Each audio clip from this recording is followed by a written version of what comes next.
আমরা যে গারো নৃগোষ্ঠী না, হয়তো আওয়ামী লীগ সরকার করেছে, কিন্তু আমরা যে এখানের আদিবাসী সেটা আমরা দাবি আদায় করার জন্য প্রস্তুতি আমরা নিয়েছি। আদিবাসীদের সাংবিধানিক স্বীকৃতি এবং সমতল আদিবাসীদের জন্য পৃথক মন্ত্রণালয় এবং ভূমি কমিশন সহ আমরা 11 দফা দাবি নিয়ে আমরা আজকের কর্মসূচি আমরা করছি আর কি। আজকে এখানে সবাই সমবেত হয়েছি আমাদের আদিবাসী সাংবিধানিক স্বীকৃতির জন্য।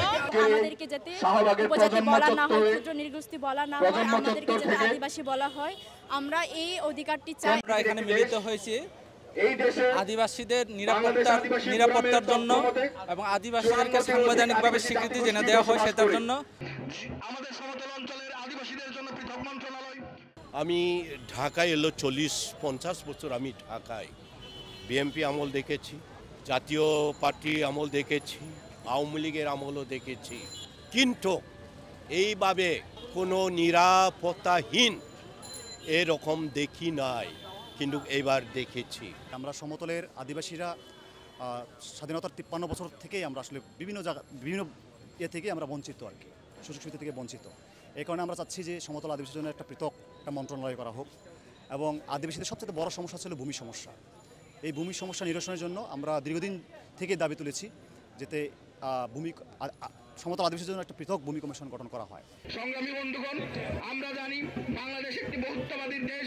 বাংলাদেশে এই ছাত্র জনতার অভ্যুত্থানের পর সারা বাংলাদেশে যখন সাম্প্রদায়িক হামলা হওয়ার পরে আদিবাসীদের উপরও মানে অনেক প্রকার আসলে আমরা দেখেছি যে বিভিন্ন জায়গায় আসলে হামলা হয়েছে। সাঁওতাল বিদ্রোহের যে একটা ভাস্কর্য ছিল, সেই ভাস্কর্যটা আসলে ভেঙে ফেলা হয়েছে।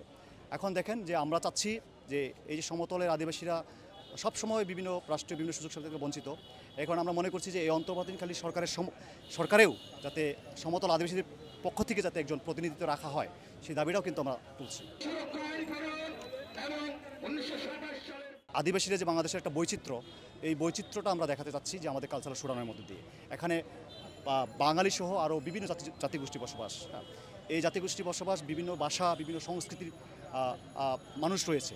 এগুলোই আমরা রাষ্ট্রকে উত্থাপন করতে চাচ্ছি, যাতে রাষ্ট্র আসলে আমাদেরকে এই বৈচিত্র্যটাকে রক্ষা করার জন্য আমাদের যে দাবি দেওয়া, সেই দাবি দেওয়া যাতে আসলে তারা পূরণ করেন এবং বাস্তবায়ন করেন।